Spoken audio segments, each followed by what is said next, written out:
તમે જે રોટલી ખાઓ છો એ રોટલી તમને બીમાર કરી રહી છે. પણ જો લોટ બાંધતી વખતે આ 6 સિક્રેટ વસ્તુ એમાં ઉમેરી દેશો તો તમારી રોટલી ખોરાક નહીં પણ અમૃત અને દવા બની જશે.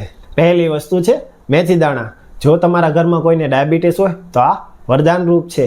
તે બ્લડ સુગરને કંટ્રોલ કરે છે અને ઇન્સ્યુલિન વધારે છે. અને હા, જો તમારે વજન ઉતારવું હોય ને તો મેથી બેસ્ટ છે. બીજી વસ્તુ અળસી. આમાં છે ભરપૂર ઓમેગા 3 ફેટી એસિડ. હાર્ટનો પ્રોબ્લેમ હોય, સાંધાનો દુખાવો હોય કે બીપી હાઈ રહેતું હોય, અળસી આ બધાને કંટ્રોલ કરી શકે છે.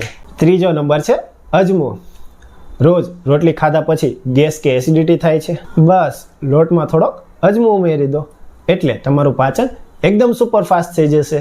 ચોથી વસ્તુ છે તલ. તલ એટલે કેલ્શિયમનો ખજાનો.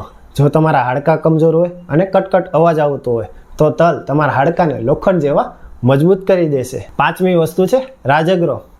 આ ગ્લુટન ફ્રી અને પ્રોટીનથી ભરપૂર છે, જે તમારા ખરાબ કોલેસ્ટ્રોલને ખેંચીને બહાર કાઢશે અને આપશે તમને અઢળક એનર્જી. અને છેલ્લી સૌથી પાવરફુલ વસ્તુ સરગવો. વિટામિન્સ અને મિનરલ્સનો કિંગ. આ તમારી ઇમ્યુનિટી એટલી વધારી દેશે કે નાની મોટી બીમારી તમારી આસપાસ પણ નહીં ભટકે. લાસ્ટ બોનસમાં દિવેલ, જે તમારી કબજિયાતનો દુશ્મન છે. પણ ઊભા રહો, આ બધી વસ્તુ કેવી રીતે અને કેટલી માત્રામાં લેવી એની માટે કોમેન્ટ કરો ફ્લોર.